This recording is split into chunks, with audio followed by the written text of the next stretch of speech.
programa máximo la independencia. No es verdad. Es que no es verdad. No se puede escribir la historia a posteriori.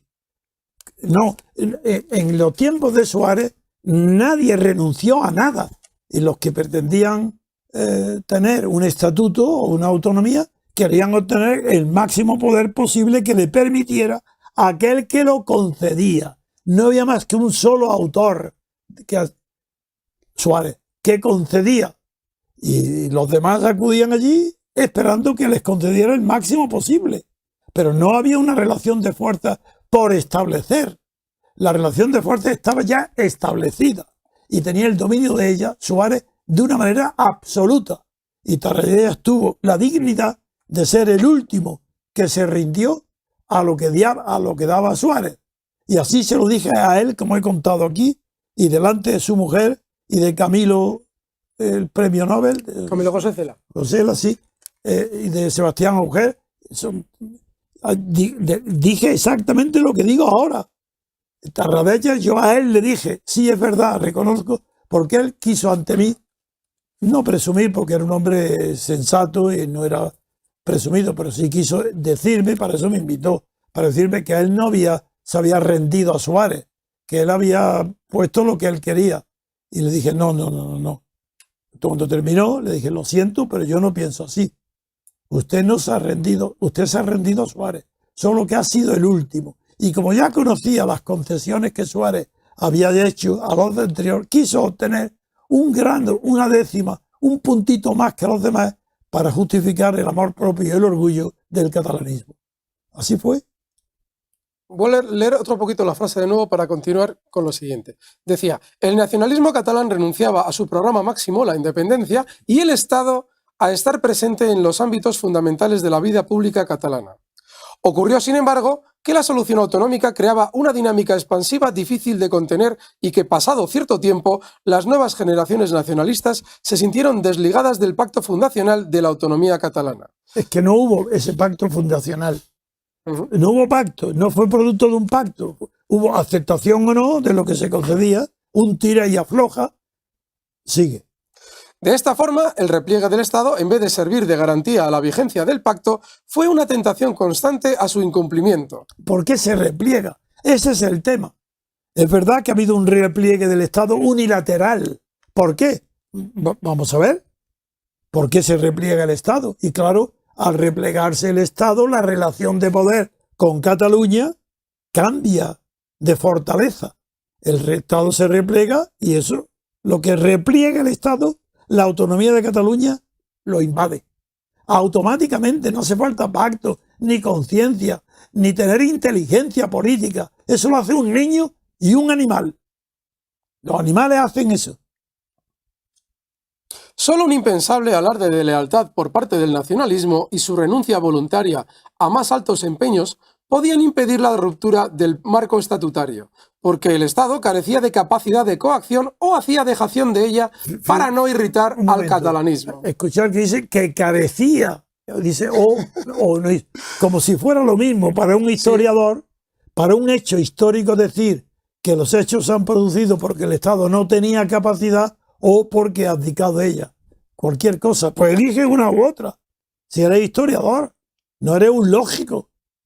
Refiriéndose al catalanismo, continúa, catalanismo a menudo necesario para contar con mayoría en las Cortes. Eso es el tema. Ahí ha tocado en la clave. Desde Suárez hasta el último Rajoy del último día, ese es el tema.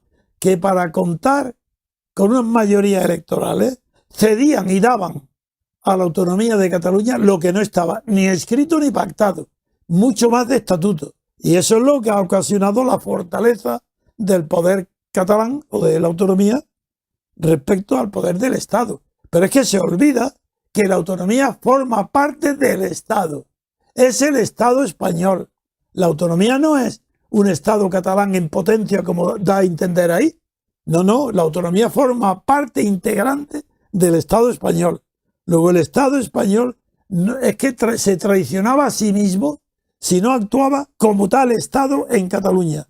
¿Y cómo tenía que hacerlo? Si cualquier desviación de poder de la autonomía catalana, el Estado tenía que inmediatamente en escuelas, en universidades, en periódicos, en televisión, inmediatamente corregirlo. Jamás se hubiera llegado a donde se ha llegado. Continúo. No era solo la ausencia de instituciones que no tenían competencias que ejercer en el territorio catalán, sino su falta de autoridad para hacer cumplir la ley y las sentencias judiciales. ¿Falta de autoridad? ¿Qué significa falta de autoridad? Todos sabéis, o casi todos, que el poder y en la relación de poder, ambos partes, ambos extremos, aunque hay un equilibrio, siempre hay uno que es el que manda y el otro el que está mandado en esa relación de poder. ¿Qué significa falta de autoridad? Falta de ejercicio del poder, no es la autoridad, porque la autoridad y no solamente tiene que tener legitimidad, sino no solo la potestas, que es el poder, sino la legitimidad, que es la autoridad moral. Como el Estado español renunciaba, no ejercía por miedo a ser calificado de franquista y por necesidad de obtener los votos del catalanismo para tener mayoría en Madrid. Para no ser, por un complejo de culpabilidad franquista y para obtener las mayorías electorales, el Estado, el gobierno español, no el Estado, cuidado, el gobierno español, este historiador aún no ha comprendido la diferencia entre Estado y gobierno. El Estado no abdicaba ni nada porque la autonomía catalana forma parte del Estado. Otra cosa es el gobierno. Pues bien, el gobierno, para obtener mayorías electorales y para no parecer franquista, dejaba hacer al autonomismo casi todo lo que éste quería hacer. Frente a un Estado en retirada, emergía una administración autonómica que se jactaba... Es decir, no el Estado en retirada, no. El gobierno en retirada. Y en últimos tiempos, el PP en retirada. Y en los últimos tiempos, Rajoy en retirada. Hay que hablar las cosas con precisión. Emergía una administración autonómica que se jactaba con razón de estar creando unas estructuras de Estado. Punto. Eso es verdad.